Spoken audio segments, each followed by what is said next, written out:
The moment I heard Jack's voice, filled with contempt, my heart sank. I was standing at the bottom of the stairs in our two-story house, a place that once felt like a haven of love. Now it was a stage for my humiliation. "Yeah, Mom, Amy is really getting on my nerves." Jack's voice drifted down the stairs, tinged with annoyance. "She thinks she's the boss just because she's the main breadwinner now. It's laughable." I clutched the banister, my knuckles whitening. This wasn't the first time I felt dismissed by Jack, but hearing him belittle me to his mother, Maria, was a new low. "I know, right? She's so full of herself lately." Maria's voice crackled through the phone speaker. "You should show her she's not irreplaceable. Maybe meet someone younger, more fun." A cold laugh escaped Jack. "That might just teach her a lesson. Amy's so smitten with me she wouldn't dare leave, no matter what." Their words cut through me like shards of glass. 6 years of marriage reduced to this mockery. I was Amy, a 31-year-old marketing executive, shouldering most of our expenses since Jack quit his job. And here he was, plotting betrayal with the same nonchalance as discussing the weather. I stepped back, retreating into the shadows, my mind racing. The loving, attentive man I married had turned into a callous stranger. But I refused to be his doormat. A fiery resolve ignited within me. I wouldn't just walk away defeated. I would make Jack regret every scornful word he had uttered. For years, I had ignored the subtle jabs, the gradual distancing, and the financial leeching. But no more. As I stood there, a plan began to take shape in my mind, a plan to reclaim my life and my dignity. I waited until Jack ended the call and came downstairs, his face changing into a mask of faint affection as he saw me. "Hey, honey," he said, planting a hollow kiss on my cheek. "How was your day?" His casual demeanor was a slap in the face. "It was fine, Jack," I replied, my voice steady despite the storm raging inside. "I just need to rest. It's been a long day." He shrugged, oblivious to the seismic shift happening right in front of him. "Sure. I'll be watching the game. Don't wait up," Jack said as he lounged on the sofa with the remote in hand. I retreated to our bedroom, but I wasn't there to cry or lament. I was planning my escape, my revenge. Jack had underestimated me for the last time. I picked up my phone and began to make a list of everything I needed to do to untangle my life from his. I would start tomorrow, no more being the oblivious, accommodating wife. It was time for Amy to take center stage in her own story.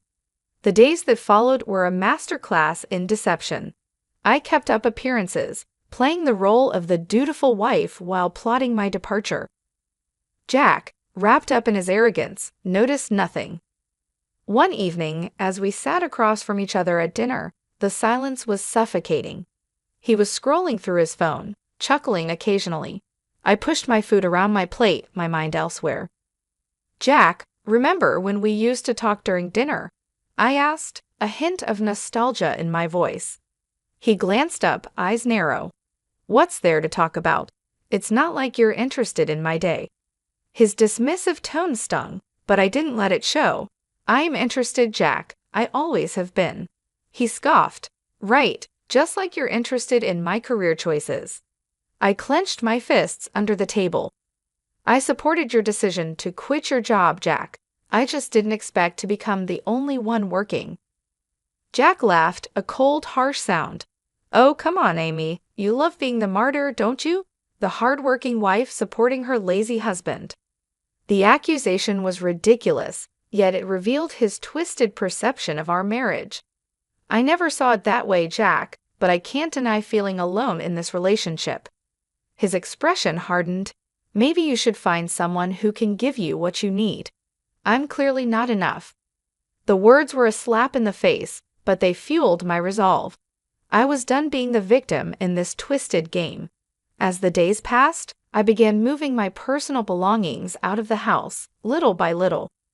I opened a separate bank account, redirecting my salary there. Every step was calculated and discreet. One night, as I lay in bed next to Jack, his snoring a constant reminder of our fractured union, I whispered to myself, not for much longer. I rose early the next day, my heart heavy but determined. As I was leaving for work, Jack called out from the kitchen, his tone unusually soft. "Amy, wait. Are we okay?" I paused at the door, my back to him. "We're fine, Jack. Just the usual stress." The lie tasted bitter on my tongue, but it was necessary.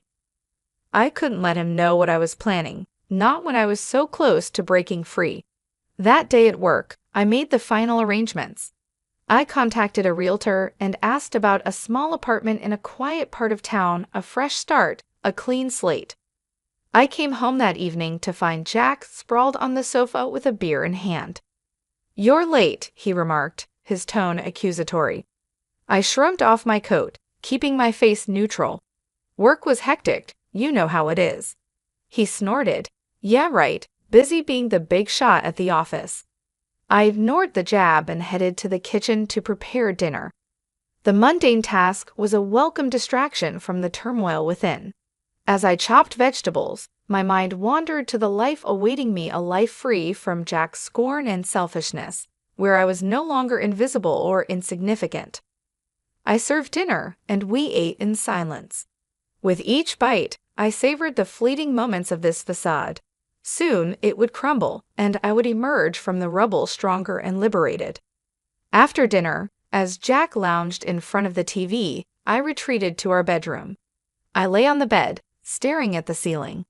The room, once filled with laughter and love, now felt like a prison, but not for much longer. My plan was in motion, and there was no turning back. The next chapter of my life was about to begin, and I was ready. The days turned into weeks, each passing moment bringing me closer to my freedom. My facade as the complacent wife was flawless, even as my plans to leave Jack grew more concrete. He, wrapped in his bubble of arrogance, suspected nothing.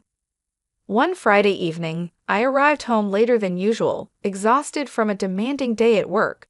Jack was in the living room, absorbed in a video game, a stark contrast to my own weary state. "Jack, we need to talk," I said, my voice steady despite the fatigue. He paused his game, looking up with feigned concern. "What's up, Amy?" I took a deep breath, ready to confront him about the financial strain he had put on our marriage. "I saw the credit card statement today. There's a charge of over $10,000, Jack. What did you buy?" His face paled for a moment, then he shrugged nonchalantly. "Just some stuff I needed. It's not a big deal." "Not a big deal?" My voice rose in disbelief. "Jack, you used my credit card without asking, and for such an amount?" He rolled his eyes, dismissing my anger. "Come on, Amy, it's not like we can't afford it. Besides, I'm your husband. What's yours is mine, right?" The audacity of his words left me speechless. This wasn't just disrespect, it was outright theft. My patience, already hanging by a thread, snapped. "This is unacceptable, Jack," I exclaimed, my voice echoing through the room. "You can't just use my money without my consent. This is financial abuse." Jack stood up, his demeanor shifting from dismissive to aggressive. "Oh, so now I'm an abuser? Great. I can't even buy a few things without getting lectured. You're so controlling, Amy." His attempt to turn the tables on me was pathetic. Controlling? I'm trying to have a responsible conversation about our finances, which you seem to have no respect for. He scoffed, crossing his arms. "You know what, Amy? I don't need this. I'm going out." With that, he grabbed his jacket and stormed out, leaving me alone in the midst of our shattered illusion of a happy marriage. I sank onto the couch, my mind racing. This confrontation was the last straw. Jack's complete disregard for our financial stability, combined with his entitlement and lack of remorse, solidified my decision to leave. But it wasn't enough to just walk away. Jack needed to learn a lesson and understand the consequences of his actions. My plan for revenge began to take a more defined shape. Over the next few days, I acted as if nothing had happened while internally, I was a whirlwind of activity. I documented all instances of Jack's financial irresponsibility, gathering evidence for the impending legal battle. Meanwhile, Jack continued his carefree routines, oblivious to the storm brewing. He returned to his lazy habits, occasionally throwing a snide comment my way. But I was no longer the Amy who took his insults lying down. With each passing day, my resolve grew stronger. I was ready to reclaim my life and teach Jack a lesson he would never forget. Weeks slipped by, and the facade of our marriage continued a thin veil over the growing chasm between Jack and me. My plans, however, were solidifying, each step meticulously calculated. It was a waiting game, a game I was determined to win. One lazy Sunday afternoon, Jack lounged on the couch, his attention fixed on a football match. I approached him with faint casualness, a rehearsed question on my lips. "Jack, have you thought about looking for a job? It might help with our finances," I suggested, keeping my tone light. He barely glanced away from the TV. "Why bother? You're earning enough for both of us. Besides, I enjoy my free time." His dismissive response stung, but it was no surprise. "Sure, but it's not just about money. It's about contributing, being a team." I pressed on, hoping to gauge his reaction. Jack snorted, his eyes still on the screen.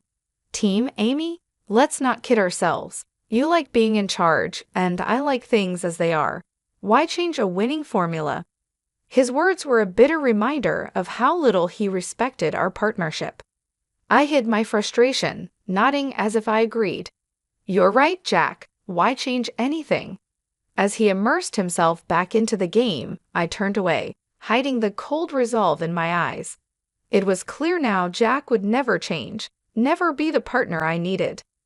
The following days were a blur of silent preparations. I met with a lawyer in secret, discussing the possibilities of divorce and financial separation. I documented every instance of Jack's financial irresponsibility, his neglect, and his emotional abuse. Meanwhile, Jack continued his life, unaware of the storm brewing. He spent his days in idle leisure, occasionally throwing a barbed comment my way, believing I was too weak to fight back. But I was no longer that person. Each of his jabs only strengthened my resolve. The Amy he thought he knew was about to shatter his complacency. One evening, as we sat at dinner, Jack's phone buzzed incessantly. He glanced at the screen, a smirk spreading across his face. "Something funny?" I asked, my curiosity piqued despite myself. "Just a friend from the gym. We're planning a night out this weekend," he replied, his tone dismissive. I nodded, feigning indifference. "Sounds fun. Enjoy yourself." Little did he know, that weekend would be my chance. While he was out living his carefree life, I would execute my plan. The day arrived, and I watched as Jack left, dressed up and full of anticipation for his night out. As soon as the door closed behind him, I sprang into action. I had already packed my essentials, things he wouldn't notice were missing. I called the movers I had secretly hired, confirming the time for the next day. My new apartment was ready, a sanctuary from the life I was about to leave behind. That night, I lay in our bed for the last time, my mind racing with the events to come. I felt a mix of fear, excitement, and relief. This was the beginning of my new life, a life free from Jack's shadow. Tomorrow, I would confront him with my decision. But tonight, I savored the last moments of this chapter, ready for the dawn of a new beginning. I enjoyed the quiet before the storm, the last moments of an old life about to be left behind. The morning was bright and clear, a stark contrast to the turmoil inside me. Today was the day I would finally break free from Jack's manipulative grasp. My heart pounded with a mix of dread and determination as I prepared for the confrontation. Jack stumbled in late that morning, reeking of alcohol and arrogance. He flopped onto the sofa without a greeting. I steeled myself and walked into the living room. "Jack, we need to talk," I said firmly, my voice cutting through the silence. He squinted at me, clearly hungover. "What now, Amy? Can it wait? I'm exhausted." "No, it can't wait," I replied, my resolve hardening. "It's about our marriage, or what's left of it." He scoffed, rubbing his temples. "What about our marriage? You're not happy with me lounging around the house." "It's more than that, Jack," I said, my voice steadied despite the storm inside. "It's about respect, partnership, and trust, all of which have been absent for too long." Jack sat up, a sneer forming on his face. "Oh, here we go. The great Amy, always so perfect and judgmental. What's your point?" I took a deep breath, bracing myself for the truth I was about to unleash. "My point, Jack, is that I'm done. I'm leaving you." His expression shifted from disdain to disbelief. "Leaving me? You're joking, right?" I shook my head, a sense of liberation washing over me. "No joke, Jack. I can't live like this anymore. I refuse to be treated as an afterthought, a bank account for your whims." Jack's face reddened, a mix of anger and wounded pride. "You can't leave me, Amy. You think you can do better? You think you'll find someone who will put up with your controlling ways." His words were a desperate attempt to regain control, but they fell flat. "It's not about finding someone else, Jack. It's about finding myself, something I lost the day I started letting you walk all over me." He stood up, towering over me, his voice laced with venom. "Fine, leave. See if I care. You'll come crawling back, you'll see." I met his gaze, my own eyes unwavering. "I won't be crawling back, Jack. This is goodbye." I turned and walked away, leaving Jack standing in stunned silence. My heart raced with a mix of fear, relief, and exhilaration. I was finally taking control of my life. The movers arrived, and I supervised the removal of my belongings, each item a piece of my new life. I was building a new life. Jack watched from the doorway, his face a mask of shock and resentment. As the last box was loaded into the van, I turned to face him one last time. "Goodbye, Jack. I wish you all the best." His eyes burned with a mix of anger and disbelief, but he said nothing. I climbed into the van, not looking back as we drove away from the house, the life, and the man I was leaving behind.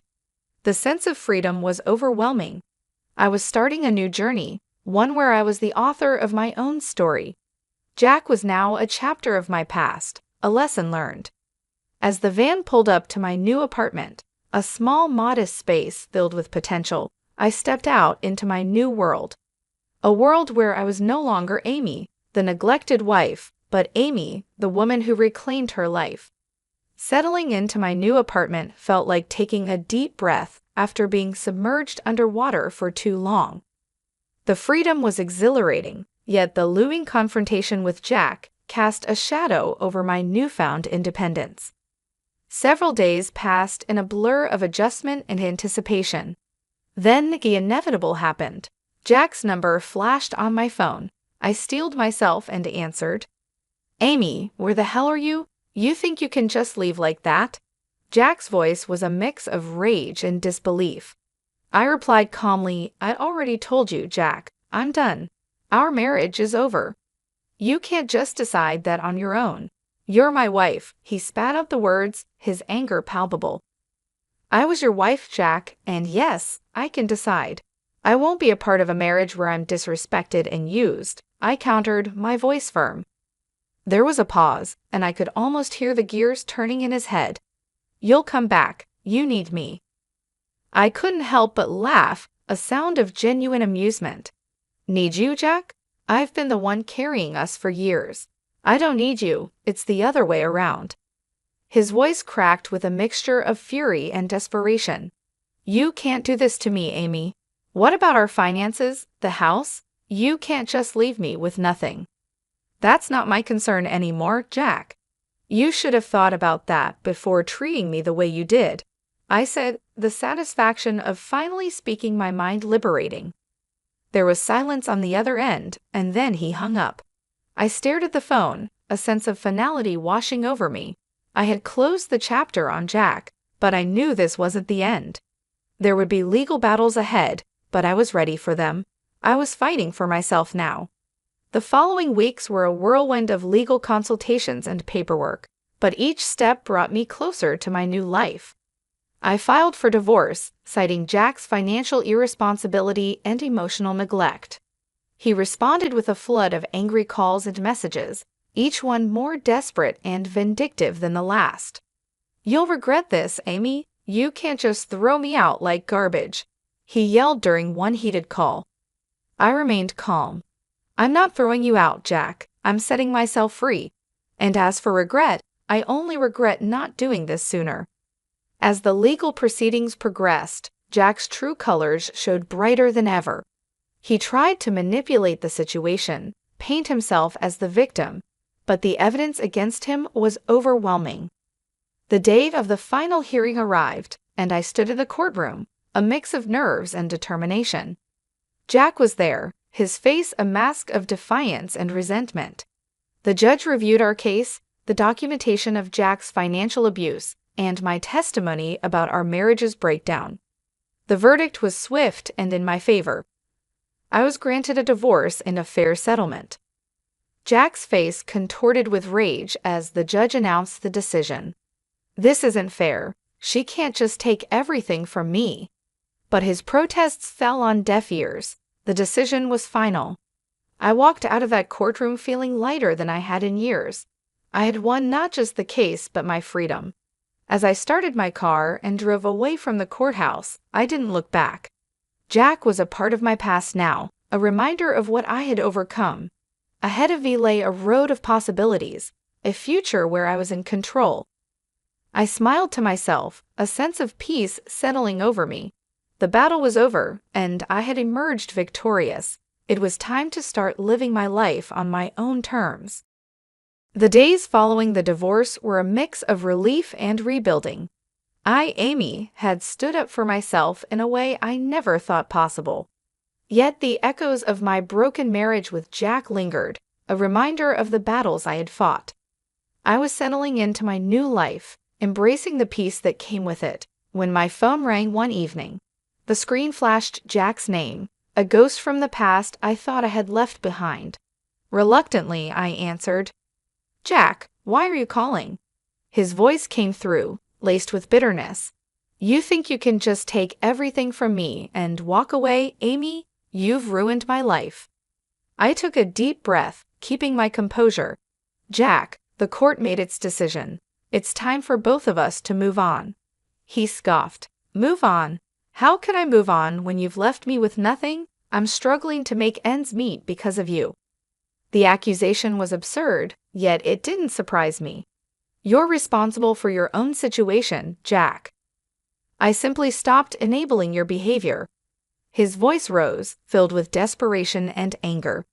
"You owe me, Amy. After everything I did for you, you owe me." I felt a twinge of anger but kept it in check. "You did nothing but take me for granted, Jack. I don't owe you anything." There was a pause, then his voice came through quieter but still venomous. "You'll pay for this, Amy. You haven't seen the last of me."